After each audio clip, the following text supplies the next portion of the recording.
My name is Dr. Bhaskar Bora. I am the student counselor as well as the chief executive officer of Aspire Academy. And I want to welcome you all to this video lecture where we are going to talk about soft skills. Why do they matter? So let's start by exploring the topic of soft skills. What are soft skills and why do they matter at all?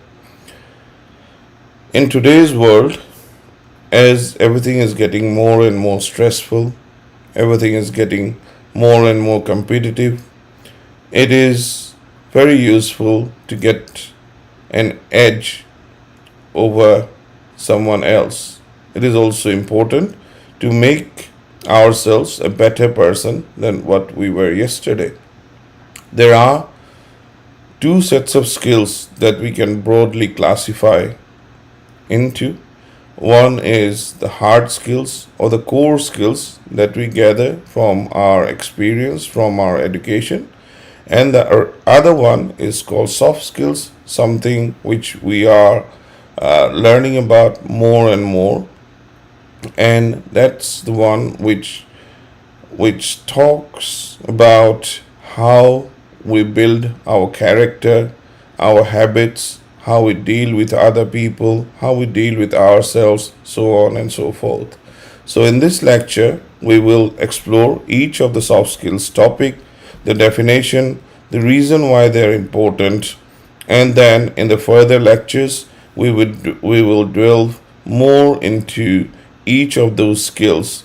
So do bear with me as we carry on, and if you like the video, do subscribe to our channel, and I hope to see you throughout this journey as we explore about the soft skills.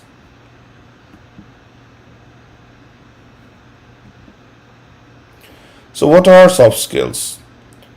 As you can see on the slide, the soft skills refer to a set of personal attributes, behaviors, and qualities that enable an individual or individuals to effectively interact, communicate, and work with others. Now, that sounds like a bit of a jargon, isn't it? But what essentially it is that soft skills are the ones that define our character, our habits. It tells us what kind of a person we really are, and how we deal with others. Now, some of these are something that we are born with. It depends on the way we are brought up by our parents, the kind of environment we are in. But as they are rightly called skills, they are also something that we can develop over a period of time by actually observing and trying to learn. So let's talk about them a bit more. But before going to each of the individual domains of soft skills, let's talk about their importance in personal and professional life. Why are they important? Personally, when we talk about soft skills, we talk about communication, we talk about interpersonal skills, we talk about leadership, we talk about empathy, compassion, and all sorts of things.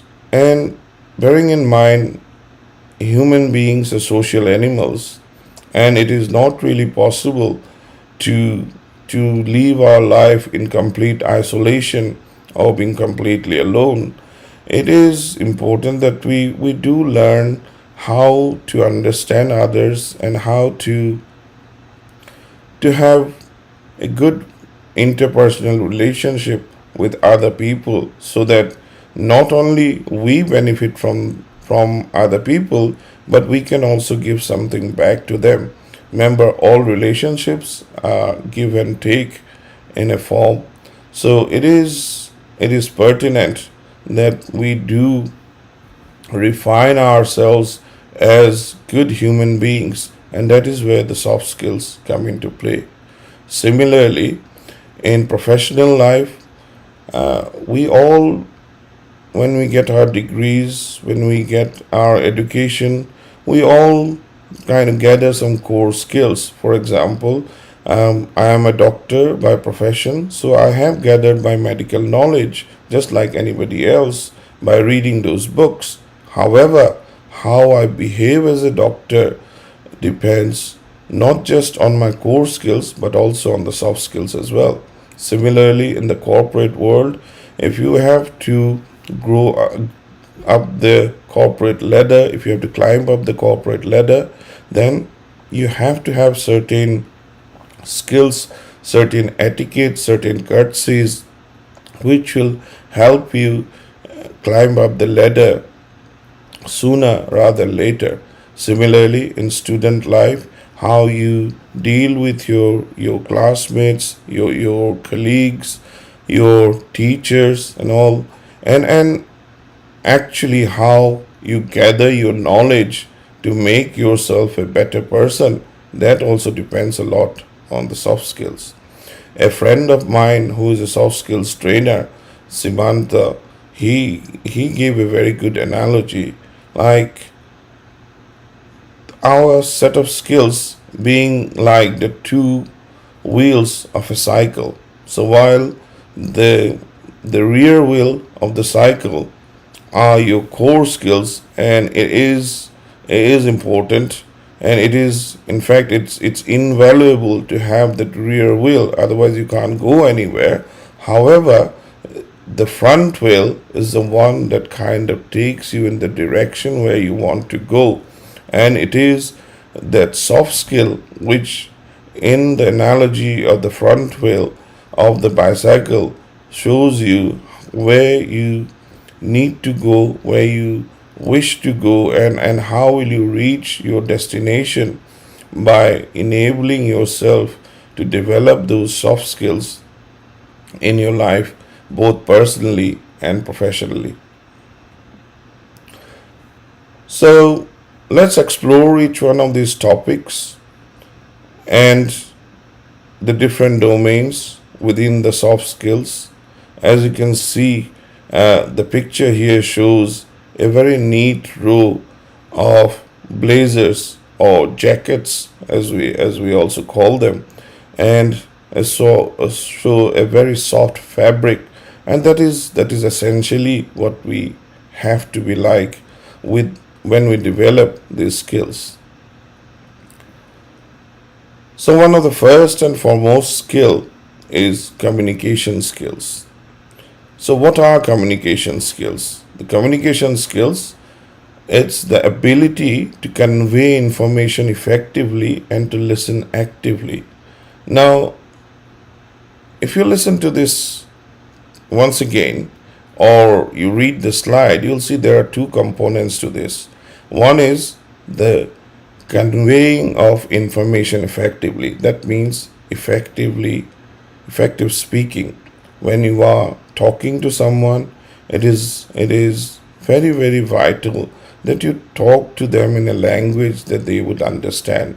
There's no point in talking about medical jargon to a patient whose literacy may not be too high.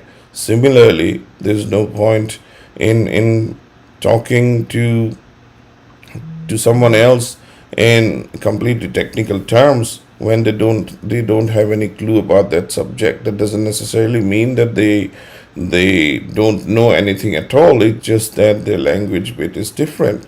So whenever we're trying to explain to someone or we converse with someone, it is a bit different, and depending on the audience or the person that you're talking to. For example, the way I would talk to a student would be different to how I would talk to a fellow doctor of mine, or how I would address a professor, a subject matter specialist, to whom I may be asking some advice from. So the way how we convey the information is different according to the situation, as well as to the audience that you're talking to, and it also depends on the subject that you are talking about as well.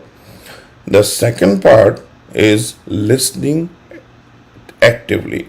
Now, there is a difference between hearing things and actively listening. So when we're talking about hearing, it means that somebody has just said something and you have just picked up a part of the conversation, and then it's up to you whether you filter that information up to your brain and really act upon it, or you just let go of it. Active listening, on the other hand, means you are attentively listening to what the other person is saying, and with your non-verbal cues, as we call them, or with your body language, you show it to the other person that you are listening to them as well. For example, nodding your head, yeah, saying, or saying like mm-hmm, mm-hmm, yeah, yeah. So those sort of things, that is actively listening. Sitting in an open posture, like with your arms open, with the without any barriers between the two people. Those sort of things also play a big part. But in the coming chapters, in the coming lectures, we'll delve more into communication skills. Now, one of the examples that I can give you, especially for me being a doctor, so I can think about more in doctor's terms. If somebody has got a good communication skill, then research have shown that the doctor himself can be as effective as a drug. When you go to see a particular doctor, you may feel that just by talking to the doctor, just by the reassurance given by that particular doctor, or the fact that you have felt that you have been listened to, makes you feel better. Whereas on the other hand, you might go to someone who doesn't have any time, and all they did was chuck you in and out of the room with a prescription. And although you've got all the prescriptions and all the tests under the sun, but you are still not satisfied because you felt that the doctor has not really listened to you. So, effective communication skills, which I always practice as a doctor, is that you actively listen to the patient. You then try and communicate to them in their language. You try and show empathy and understanding to what their ideas and concerns are. You try to understand what their expectations are from you, from this consultation. And if you can address those things, then you become a drug by itself, and therefore you won't need to give out hundreds of prescriptions, or you may not even need to give out so many of the tests, because you will get a clear history from the patient. You will be able to form most of your diagnosis just by listening to the patient. So hence is the theory the doctor is a drug for effective communication skill. But we will come back to it in our further lectures. So I hope you're with me so far. So let's go on to the next one, and this is a big one called empathy. So what is empathy? Empathy is the ability to understand and share the feelings of others, or in other words, putting yourselves in other shoes. Now, empathy is something which is lacking in this world. If the world had more empathy, more compassion, then the world itself would be a much better place to live in. But what exactly do we really mean by empathy in layman terms? I'll give you another example. I am a disabled person. I cannot walk properly. I need the aid of two crutches, or I need to have a wheelchair. And often people find it difficult to understand.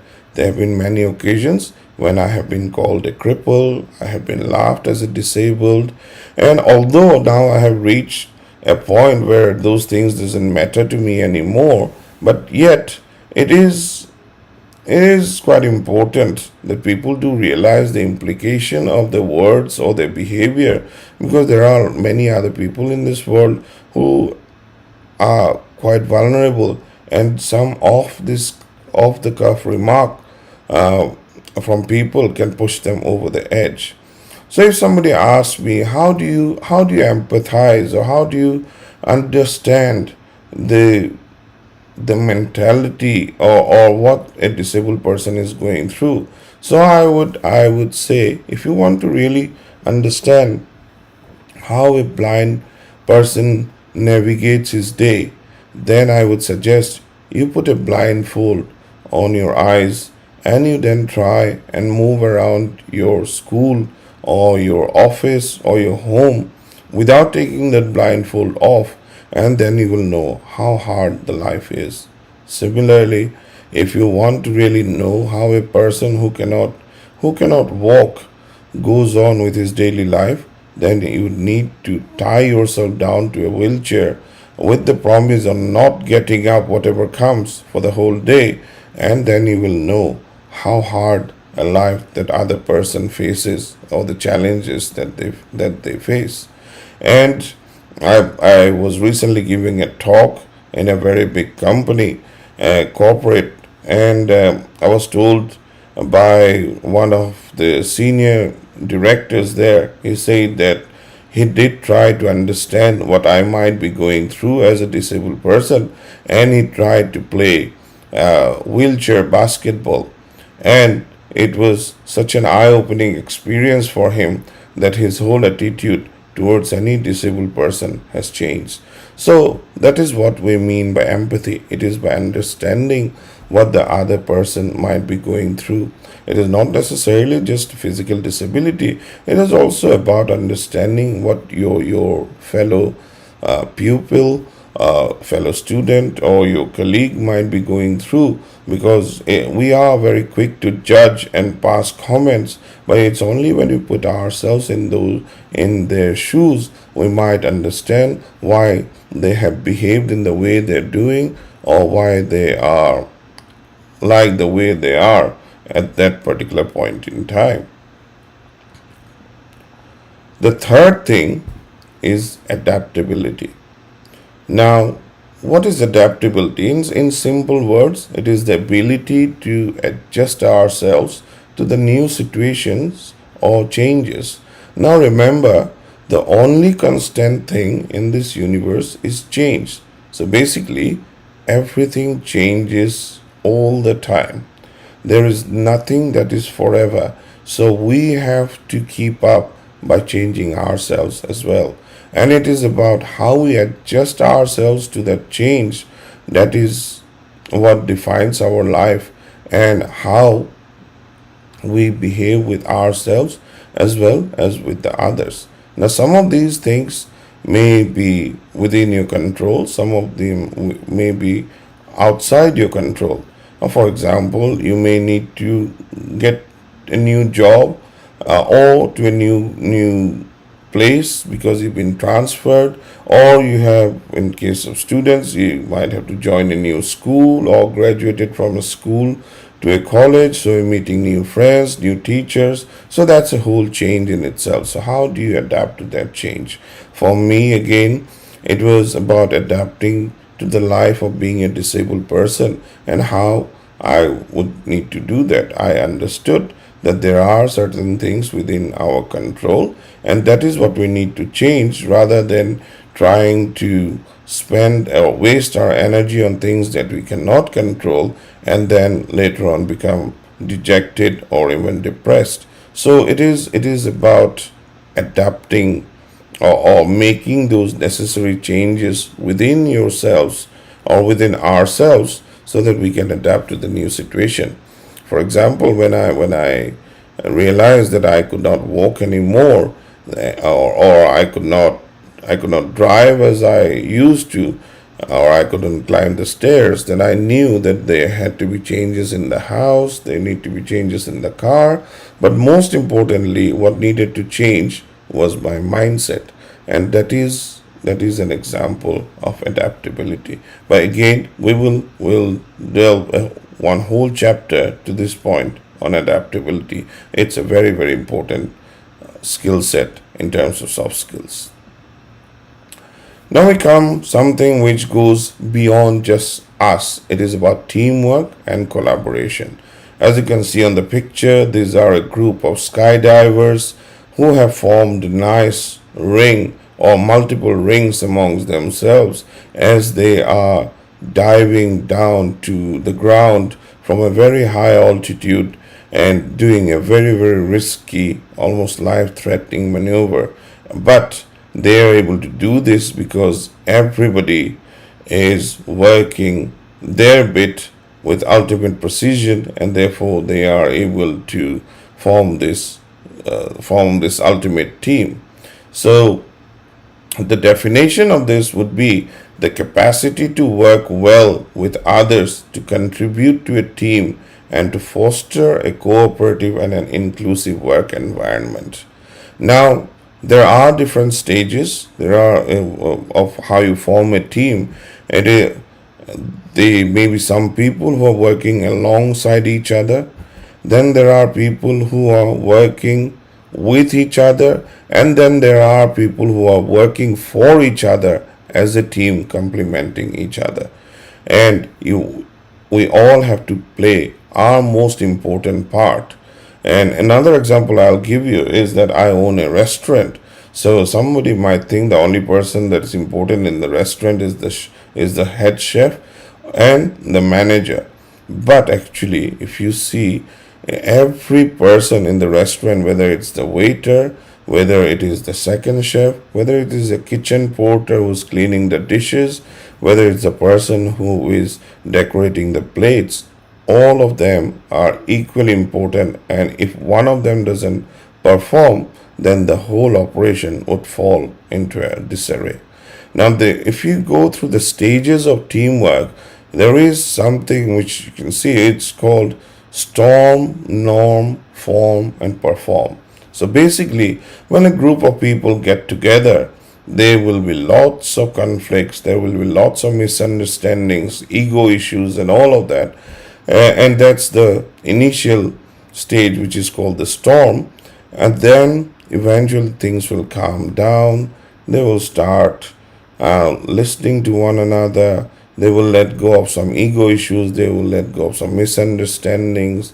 And that is when things tend to get normalized. Sometimes they may not give up their egos, but they learn to live with one another or work with one another. And that's the second stage, which would be the norm. And then there comes the formative stage, when actually they start actively listening to one another, supporting one another, and they become more a group of people working together as a team rather than individuals being put in one place. And that is when comes the final stage, where they all understand one another without even saying a thing. So just a glance of the eye, just a gesture of the hand would be enough for the other person. And that is how you would need to perform to be a top performing cricket team, or a gymnastic team, or in this case a skydiving team. So these are the four stages which we will come back to again. So teamwork and collaboration, one of the most important bits of soft skills. Now, problem solving. It's the capability to analyze situations, solve problems, and coming up with innovative solutions.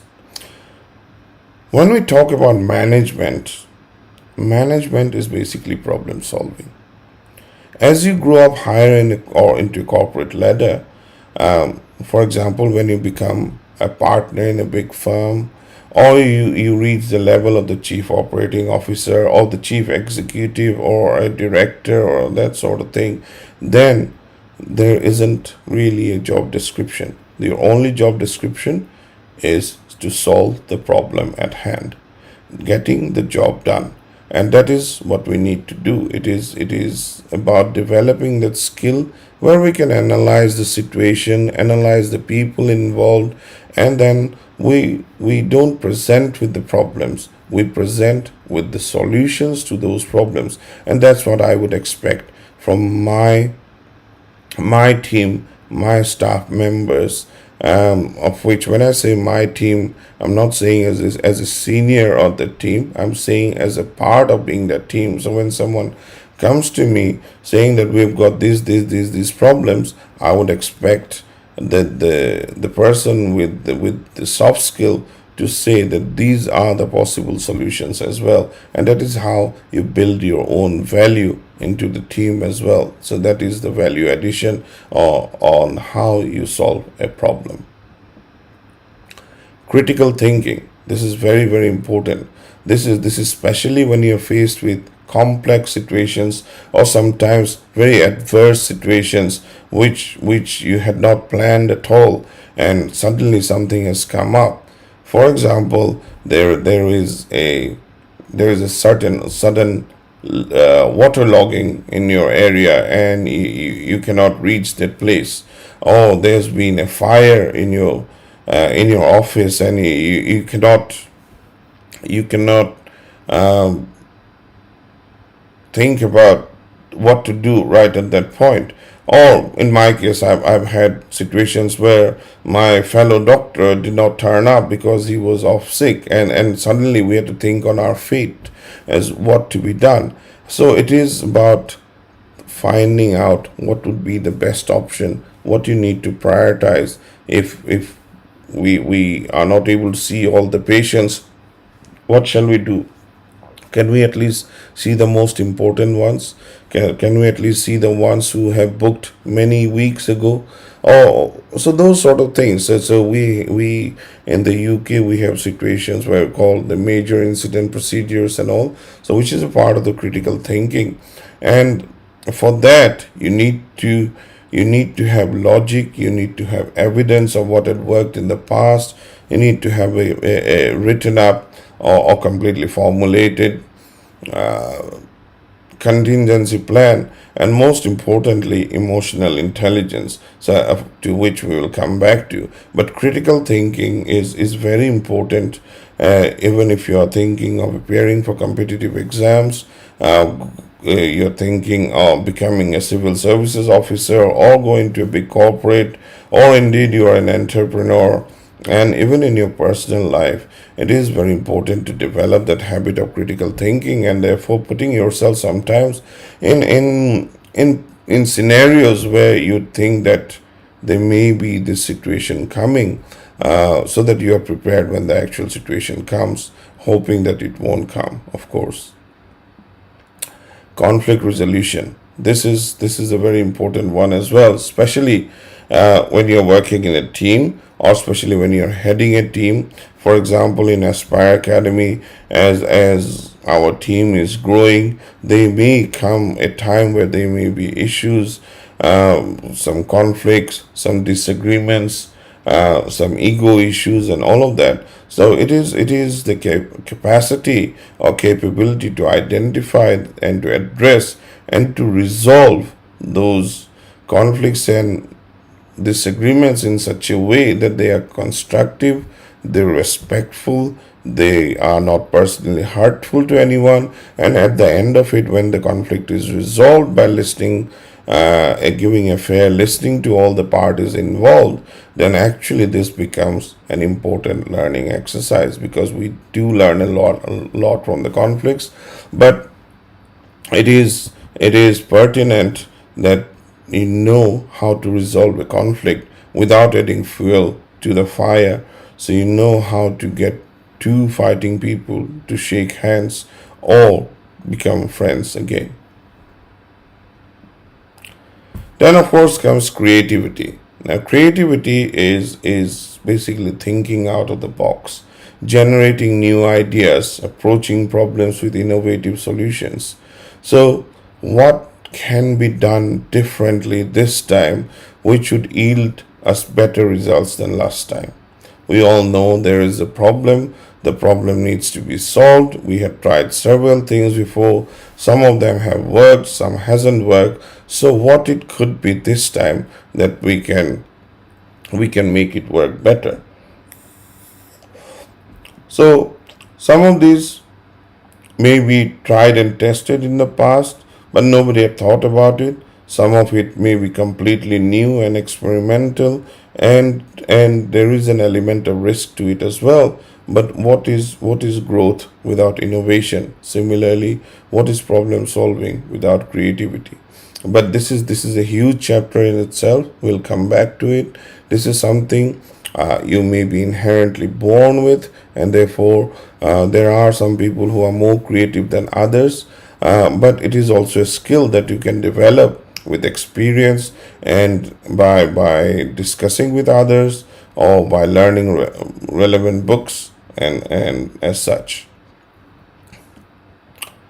Time management, really important. I can't stress enough about the management of time, because you can lose everything and get it back, but you cannot ever regain lost time. You cannot touch the same water in a river twice, as they say. So it is the skill of effectively prioritizing your task. It's about managing deadlines, about utilizing your time effectively, but most importantly, it is about being proactive with your time. And therefore, in today's age, just working hard is not enough. It is about working smart as well. It is about making the best use of that time, whether it is by multitasking, whether it is by prioritizing what needs to be done, whether it is by finding different aids which can help you do your task easily, whether it is by using artificial intelligence or not, but that is a different question altogether. But it's about how you best manage your resources. A lot of it can come down to delegation as well, so that you don't look into the things, into all things that can be done by somebody else. So but you manage the important things that will make a difference, whether in terms of decision making or in terms of taking the operations forward. So time management, a very very important soft skill that can be developed with experience, with delegation, and with effective management. Leadership, yes, it is. It is something that you develop over a period of time. But then there are some born leaders, and others they become leaders by virtue of what they have learned or by virtue of leading by example. But leadership is not just by hierarchy. In the past, a king's son became the king. A director of a company or owner of a shop would be taken as the leader, but actually the leader is one who, regardless of the formal hierarchical positions or the chair they sit on, they have the capacity to inspire, to guide, and to motivate other people towards the common goal. They are people who others look up to. So they are less than 1% of the population in this world, but then everybody can be a leader under different circumstances with different skill sets. It is about being honest, being approachable, being sincere, being hardworking, and by being able to lead by example. It is about showing others the path and having a firm belief not just in yourself but also on your team. So we will talk about leadership in the next classes. So do continue with me. I hope you are liking the video so far. So please do subscribe to our channel for further videos like this. And if there is anything that you'd want me to change, then do please write on the comments as well. I will do a similar video in Assamese. মই অসমীয়াটো এনেকুৱা এটা ভিডিঅ' এটা কৰিম. মই এইটো ইংলিছত এইটো ভিডিঅ' primarily ইংলিছত কৰিছোঁ, and I hope so far I have been able to give you some knowledge. Now comes the most important of all, which is emotional intelligence. Now, what is emotional intelligence? We've been hearing about this for some time now. Previously, when I was in school, the only thing I knew was IQ, or intelligence quotient, which is basically how much you can score in your paper, or how many marks you are getting in your exams, which showed how intelligent a person you are. But there is something more to that, in your life than just getting marks, and that is where the emotional quotient or the EQ comes into play. But in order to develop the EQ, you need to have emotional intelligence. And emotional intelligence is basically the awareness of your own emotions and being able to manage your own emotions in such a way that you are able to understand other people's emotions, and therefore you're able to empathize and you're able to put yourself in their shoes as well. So emotional intelligence is the one thing. If you do not learn anything else of the soft skills, but you understand this emotional intelligence, and this is actually not something that you have to learn, it's something that we have deep within us. We just have to discover us. So if we do discover the emotional intelligence within us, then not only will be your own life or the life of the people around will get better, but the whole universe can change if you can develop your emotional intelligence. And this is a huge chapter in itself.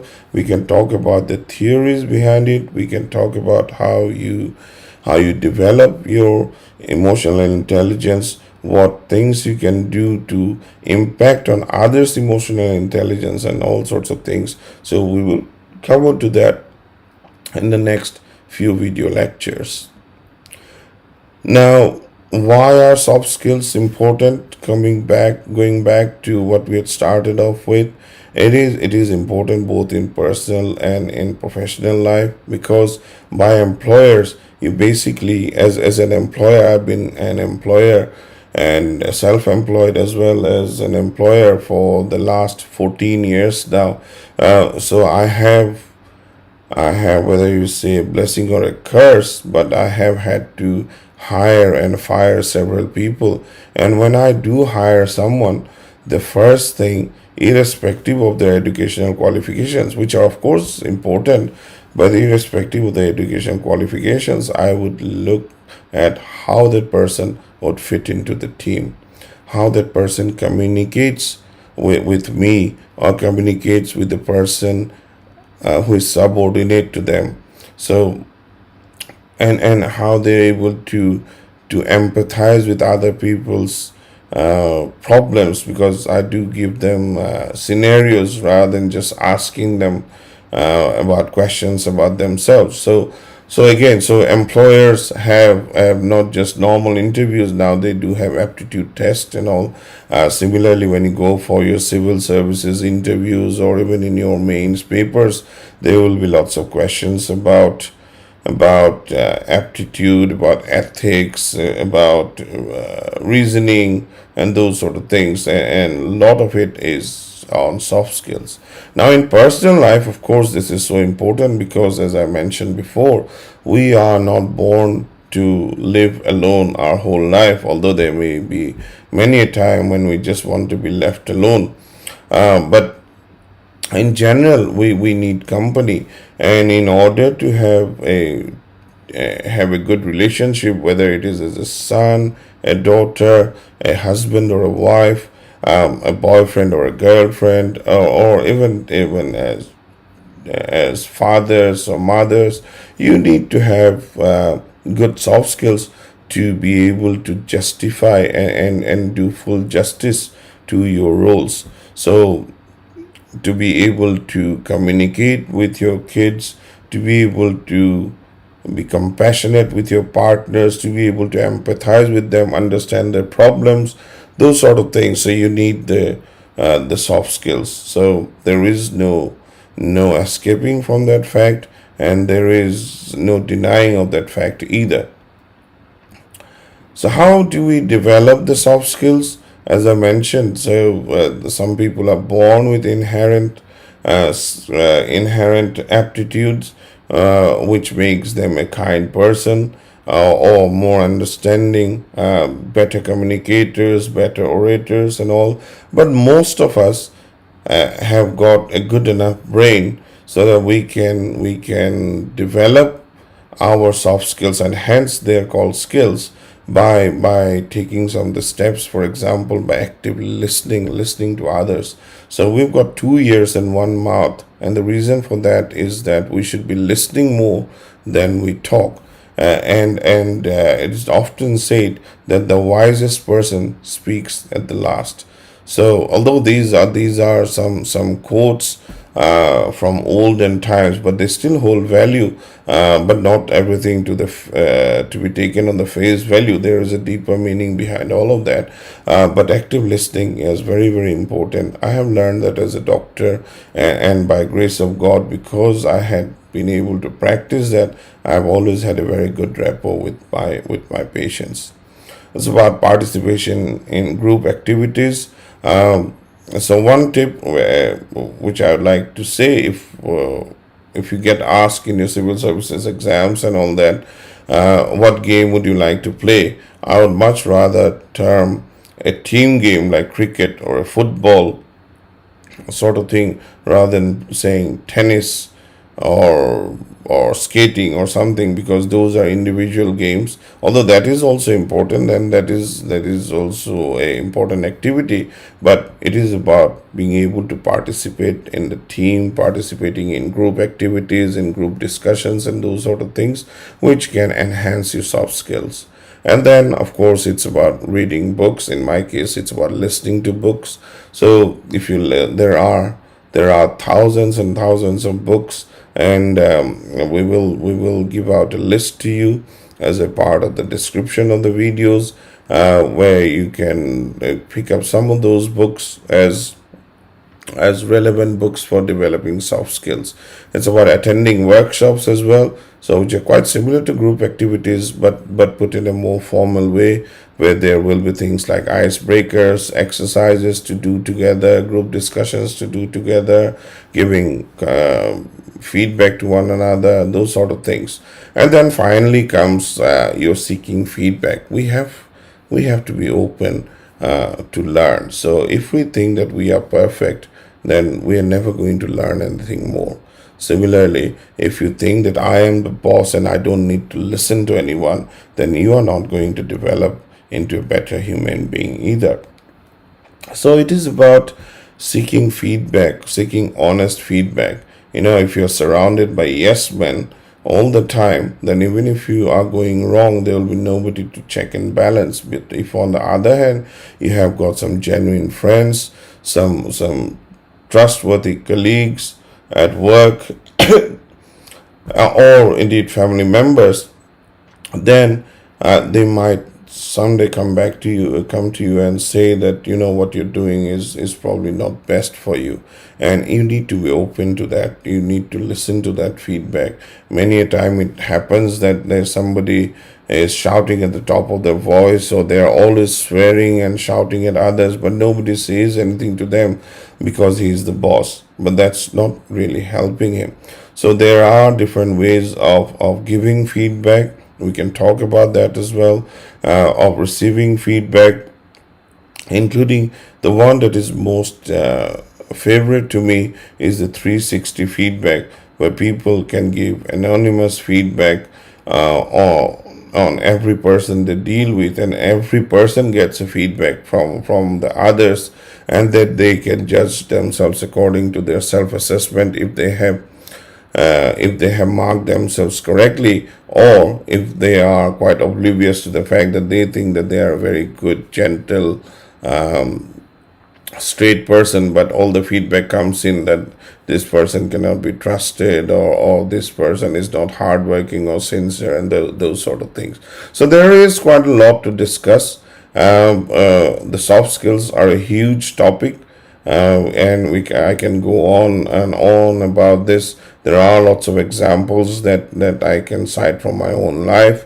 The fact that I had been bedbound for more than 7 months, and been permanently disabled for the last nearly 4 years has given me a lot of insight into all these sort of skills, or all the importance of them, and that's how I become a motivational speaker, and a teacher and a counselor. But trust me, I tell you that whatever my friend Sivanta had said, that although your rear wheel of the cycle is very important, it is the front wheel, your soft skill, which will take you to where you want to go. And all of these are equally important. And we will, in our next chapters, in our next video lectures, we will talk more about each of them in detail. So the important thing to understand that it is a lifelong cycle. The learning doesn't end.